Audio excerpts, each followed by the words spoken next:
Hi, I'm Nick Palmisano, and this is the Bad News Network.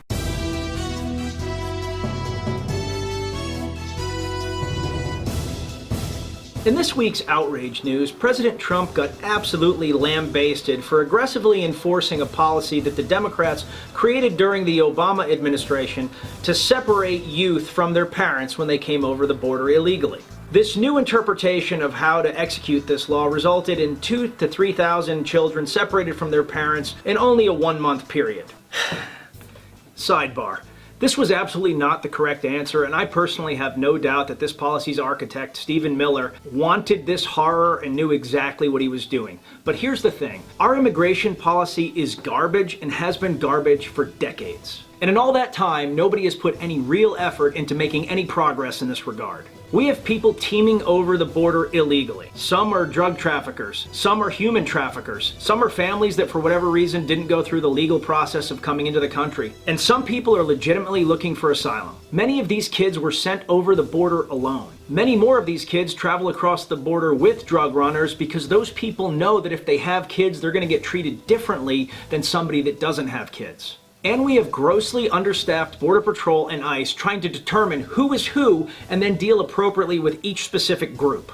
Does that sound easy to you? We have an economy, particularly in the farm sector, that absolutely requires immigration from Mexico in order to succeed. We have the lowest birth rates in history, so we need immigration in order to just simply replace the population that we currently have. Without a population, there's no tax base. And yet, instead of working on a solution together to get work visas and legally contribute to our economy, we're arguing over nonsense. Democratic extremists have spent the entire week whinging over this policy and comparing Republicans to Nazis, which is just f***ing absurd and puts an enormous amount of disrespect on those that actually had to live through Nazism and the Holocaust. Just the fact that you can even talk about this makes it completely incomparable to 1941 Germany. Republican extremists, on the other hand, have spent an entire week saying a law is a law and you have to follow the law, not showing even a little bit of empathy for the fact that parents are having kids pulled from them screaming and crying. Yeah, I get it. They came here illegally. It is not necessary to go to these extreme lengths over a prolonged period of time to keep parents away from their kids, and I think everybody knows it,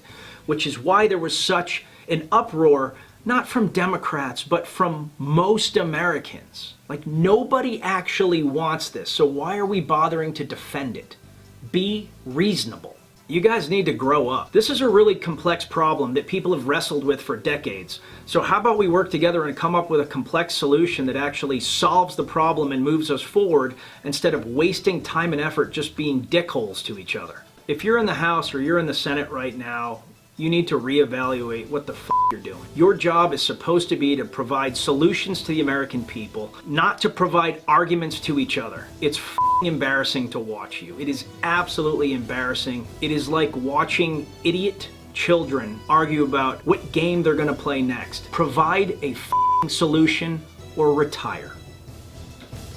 In Skynet news, a company's human resources computer fired Ibrahim Diallo this week. Diallo was shocked when he was fired, and it took 3 months for the organization to figure out who had actually executed it when they found out it was in fact the computer acting of its own accord. Ibrahim was quoted as saying, "The system was out for blood, and I was its first victim."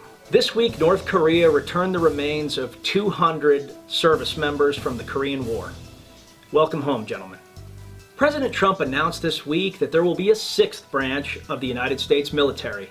That branch, the United States Space Force. He also added that the branch would be separate but equal from the Air Force. Future Space Force service members were outraged by the president's comments, stating, "We don't want to be civilians dressed in bus driver uniforms, we want to fight the bugs." And now we go to field correspondent Matt Finney with a special report. Thanks, Nick. Field correspondent Matt Finney here, standing in front of U.S. Army Ranger School, where one of the Ranger students got kicked out for getting pregnant by one of the other students. The length some people will go to for a pizza MRE. While not available for comment, we did find out through other sources that she is planning on naming the baby No-Go. That's all from here. Back to you, Nick. Thanks, Matt. That was great. Elizabeth Holmes, until recently the female darling of Silicon Valley, was indicted on wire fraud and conspiracy charges this week. Her company, Theranos, claimed that they were able to do a multitude of tests using merely a drop of blood. In fact, they were simply using lots of the same equipment that people had been using for generations. These brazen lies teach us all a valuable lesson. When it comes to being a piece of CEO, women are just as capable as their male piece of counterparts. Hashtag feminism, hashtag woke, hashtag wire fraud. A woman was hospitalized this week after being violently struck in the face with a hot dog fired from a hot dog gun at a Phillies game. I know a lot of you expect us to make a dick joke out of this, but frankly, we don't relish those kinds of jokes. That would be just the worst. During the G7 summit this week, President Trump stood up, reached into his pocket, pulled out 2 Starbursts, and threw them on the table in front of German Prime Minister Angela Merkel. Then he was quoted as saying, "Angela, don't say I never gave you anything." Wait, is that real? Did he say that? Well, Starburst is pretty good at least.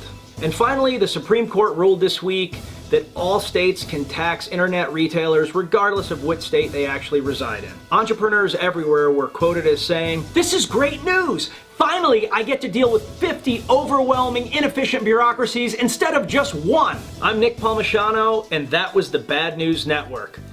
Our news is at least as bad as the news you're getting already.